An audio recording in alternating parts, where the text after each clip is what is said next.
Halo teman-teman, Peduli Carnivore Jawa kembali hadir untuk saat ini tanggal 27 Desember. Kita mencoba mengingat sejarah tahun 2013, di mana waktu itu kita presentasi melakukan parasean yang diprakasai oleh Taman Nasional Meru Betiri.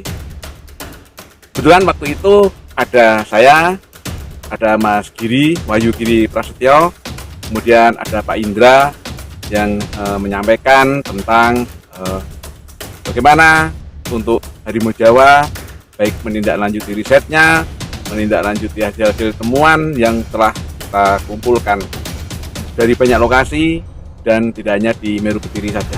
Kita coba ikutin kisah pemaparan dari presentasi yang kita lakukan pada tahun 2013 bulan Desember waktu itu, di 9 tahun yang lalu. Teman-teman, saya ajak untuk hadir di acara 9 tahun yang lalu. Jadi kita bisa mencermati gagasan-gagasan apa yang disampaikan oleh Mas Wahyu Giri, kemudian pelajaran apa yang kita dapatkan dari apa yang kita presentasikan untuk kronologi, untuk pendataan dan langkah apa yang perlu kita lakukan ke depan, dan juga yang disampaikan oleh Pak Indra dalam presentasinya. Itu saja pengantar dari Peduli Carnivore Jawa untuk video-video yang akan kita tampilkan pada minggu-minggu ini dan minggu-minggu ke depan. Jadi silakan diikuti, silakan disimak, silakan dicerna. Oh ya, satu lagi, untuk teman-teman yang sudah melihat harimau Jawa secara langsung di atas tahun 2000 sampai dengan tahun ini, maka yakinlah apa yang Anda lihat itu memang benar-benar harimau Jawa. Itu yang terpenting. Meskipun tidak mempunyai foto sosok satwa itu, teman-teman bisa cermati tanda kehadiran yang ditinggalkan oleh harimau itu. Nanti dalam presentasi saya sampaikan seperti apa yang bisa kita catat, yang bisa kita pelajari, dan ada yang unik, masukan-masukan dari peserta seminar waktu itu tentang dilihatnya harimau Jawa suatu lokasi, dan itu disampaikan oleh Bapak. Jadi catatan yang terpenting adalah seperti apa kita mencatatnya, seperti apa narasumber yang kita gunakan. Itu sangat penting dan itu sangat menentukan untuk langkah-langkah kita ke riset selanjutnya. Demikian yang bisa saya sampaikan dalam pengantar video kali ini. Untuk selanjutnya, silahkan simak presentasi dari Mas Wahyu Giri, presentasi dari saya, dan rekaman tanya jawab dari peserta parasean waktu itu, serta nanti ada presentasi dari Pak Indra dan diskusi untuk harimau Jawa, Meru Betiri, dan Pulau Jawa. Itu yang bisa saya sampaikan. Terima kasih. Salam lestari.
ujung etan, di ujung etan ada sedang striker. Yang data yang lain kemana? Ya. Jadi ini ada selisih tahun yang luar biasa. Kalau catatan Log itu sekitar 30-an, 28, 30 catatan penelitiannya. Jadi ada rentang waktu yang luar biasa dan rentang jarak yang luar biasa. Nah, kemudian ini tidak ada penelitian di luar dua lokasi, Ujung Kulon dan Meru Kediri, oleh orang yang dipercaya gitu. Mas Diji nggak tahu itu percaya atau tidak. Jadi ini ada, nampaknya ada sesuatu yang harus juga dibongkar gitu. Apa memang harus second striker, harus Hoggerworth yang notabene harus menjadi orang yang bukan kita? Oke. Nah ini sebarannya, Bapak sekalian. Ya, percak-percak ini ada sebaran. Jadi tiba-tiba dari sini, kemudian di sini. Informasinya kemana? Koridornya.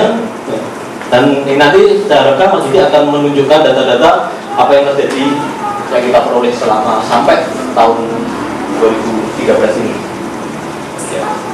Jadi ada distribusi yang ini, kemudian tadi ceritanya dari sini 2028an, kemudian yang 76 di sini tiba-tiba ada rentang waktu yang lama dan rentang jarak yang luar biasa. Nah, kemudian konvensional, cara konvensional selama ini, ya. Ada misalnya untuk cakaran, saya dulu diajari bahwa cakaran dikatakan harimau Jawa itu harus di atas 1 meter, di bawah 2 meter. Dengan alasan kalau 1 meter, di bawah 1 meter ini mungkin punyanya macan tutul, kalau tinggi mungkin macan tutul atau macan kumbang gitu. Nah, ini juga berkat kotoran dan dorongan Pak Indra, saya disuruh ke Bogor, kemudian dilontarkan ke Lampung, ke Waikambas. Ternyata saya ditunjukkan oleh teman-teman Waikambas cakaran harimau pokok akar pohon dan tidak panjang, hanya cakaran pendek. Ini harimau. Artinya itu kemudian saya membuat, berarti apa yang selama ini saya peroleh, kehati-hatiannya itu kelewat luar biasa. Sehingga sangat mungkin ketika kami ketemukan dulu bisa jadi harimau Jawa. Ya. Kemudian yang kedua jejak kaki minimal 12 cm. Ya, ini misalnya dari Pak Ali Kodro, nyatakan harus 12 cm. Nah, bagaimana dengan harimau Jawa muda? Ada yang kayaknya luput di penelitian Sedent Striker, itu adalah 2 jejak itu. Dari temuan Sedent Striker itu adalah dalam satu habitat. Saya berharap tahun 70-an terjadi perkawinan dan punya anak. Karena kalau dalam bahasa harimau yang dia soliter, nah mungkin dia kumpul kecuali musim kawin. Ya. Terus kemudian ini pertanyaan juga, berapa umur harimau sapi? Ketika harimau disapi anaknya, apakah juga langsung 12 cm? Nah ini kami mohon masukan. Jadi apakah harimau sudah dipisah umur 2 tahunan misalnya, apakah juga sudah 12 cm? Atau mungkin kita juga pernah ketemu jejak yang di bawah 12 cm sebenarnya itu miliknya harimau muda.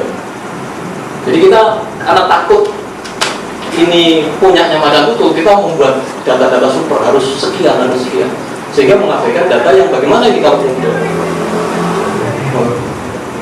Dan kotoran, nah kita juga diminta 3 cm. Saya masih ingat komentarnya Pak Indra juga di Facebook.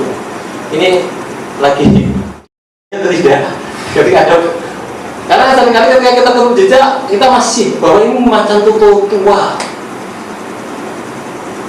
Jadi saking khawatir kita, saking hati-hatinya kita. Jadi ketemu jejak yang sudah besar pun ini kita tidak mengarah kepada bagaimana dengan karakteristik kotoran.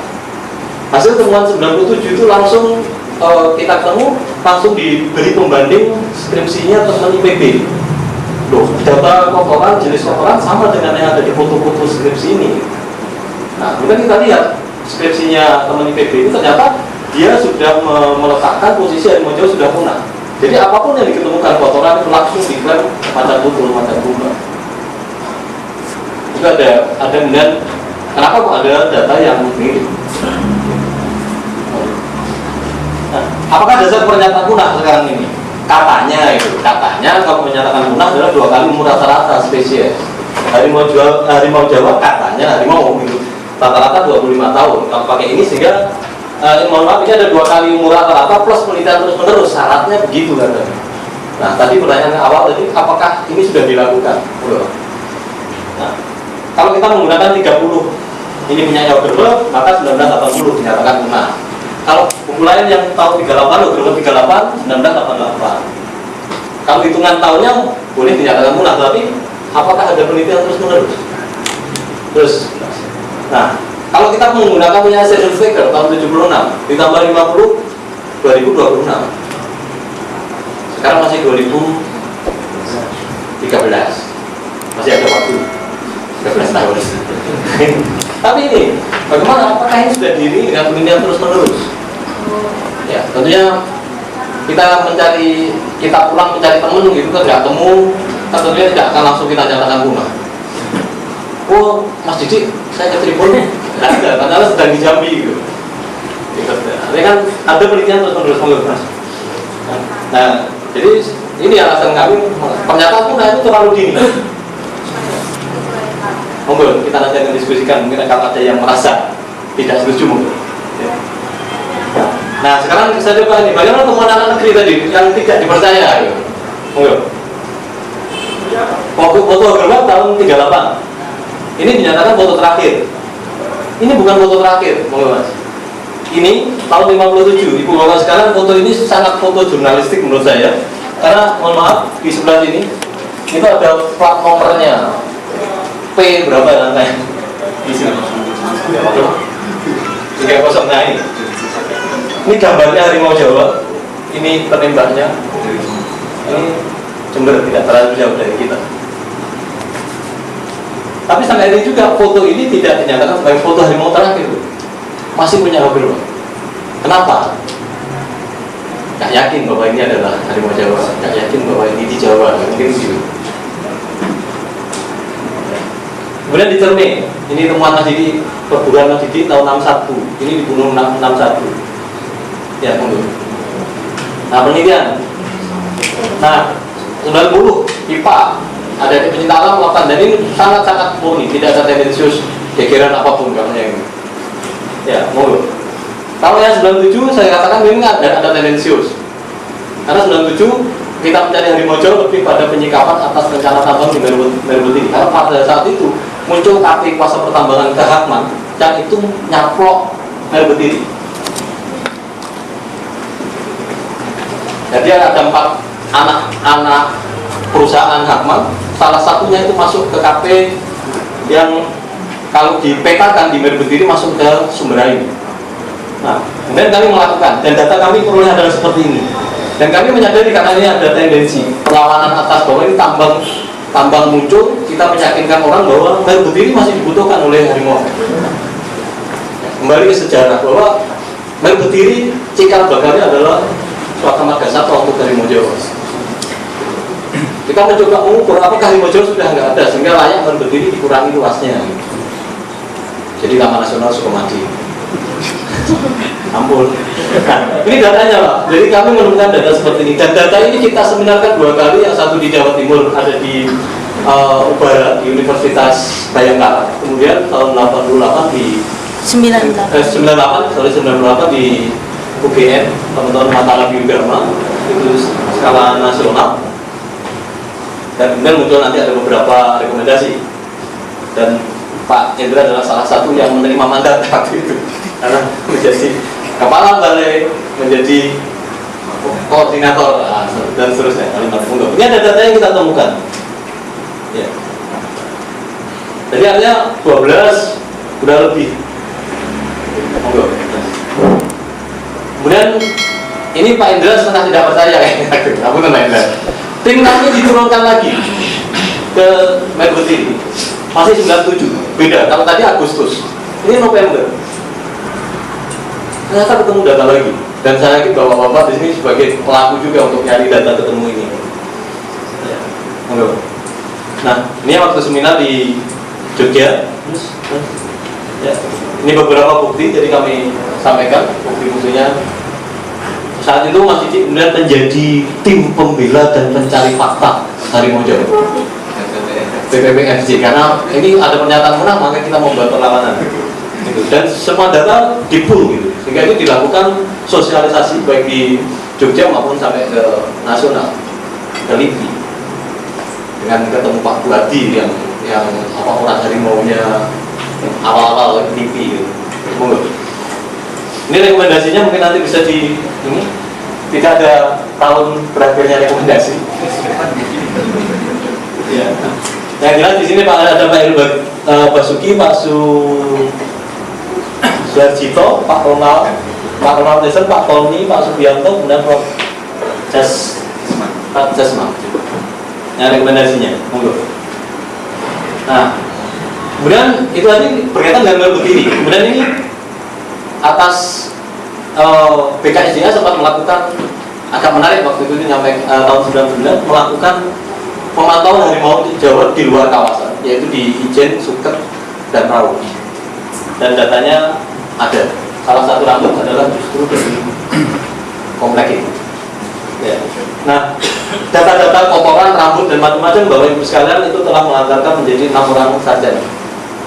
Jadi ada yang lebih pada informasi sistem 2 orang, dan berkaitan karakteristik rambut ada 3 orang, kotoran 1. Ini dari UGM, dari UNPAD, dan dari UNIPU dan Atmajaya.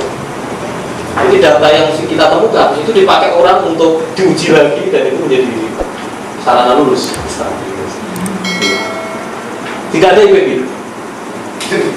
Satu orang harus diurus, salah satunya pikiran perkara pengen harimau Jawa tapi dosennya tidak mensupport. Kalau udah kurang. Ya, nah ini gambar-gambar nanti Mas Didi yang akan terangkan bahwa ada pola kita menggunakan yang kita nyuwun dari zoologi Bogor menjadi pembantu. Ada beberapa gambar yang mirip, nanti Mas Didi yang akan cerita. Nah kemudian apa? Nah apakah kita harus seperti ini? Kita nyatakan punah, baru ketemu. Ya kalau kasusnya kucing emas yang di Sumatera di Waikambas, pengennya memoto harimau Sumatera ketemu kucing emas yang sudah dinyatakan punah. Ya untungnya Waikambas masih Waikambas, bukan tambang Waikambas. Misalnya kalau atas pernyataan punah terjadi alih fungsi, karena sudah digunduli baru kelihatan oh ini keluar. Jadi apa? Ya. Jadi saya nyatakan bagaimana pernyataan punah nampaknya berimplikasi terhadap tata guna lahan. Karena keluarnya KP pertambangan di Hakman itu sangat erat dengan pernyataan di harimau Sumatera. Jadi aksi strategi apa? Rencana strategis konservasi harimau Sumatera di halaman 4 dinyatakan harimau Jawa punah. Itu tahun 94, kemudian keluar apa kebetulan dan tidak kebetulan atau tidak kebetulan keluar kuasa pertambangan yang mengenai PNBP. Itu yang saya maksudkan, itu kebetulan atau tidak kebetulan, tidak tahu. Ya, monggo. Nah, monggo. Apakah kita harus orang luar negeri gitu? Ini ceritanya hanya begitu aja. Apakah harus ini dan harus nunggu orang luar negeri baru kita percaya? Atau kita memang sulit percaya untuk dengan kita sendiri? Monggo. Nah, ayo kita buktikan. Ya ini, saya pengen karena teman-teman kehutanan biasanya mengembara, ayo, buktikan masih ada cinta. Ya, terus terakhir, nah ini yang saya pengen buktikan harimau Jawa punah. Ya, artinya apa? Pernyataan punah atau masih itu ada bermuara pada penelitian. Monggo kita teliti terus menerus, kita pantau.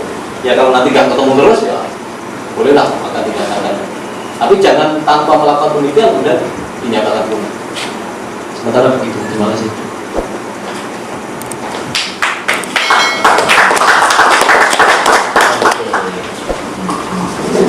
Kita lanjut saja kepada pemateri kedua, yaitu Pak Didi Raharyono SSI. Kepada Pak Didi, disilakan.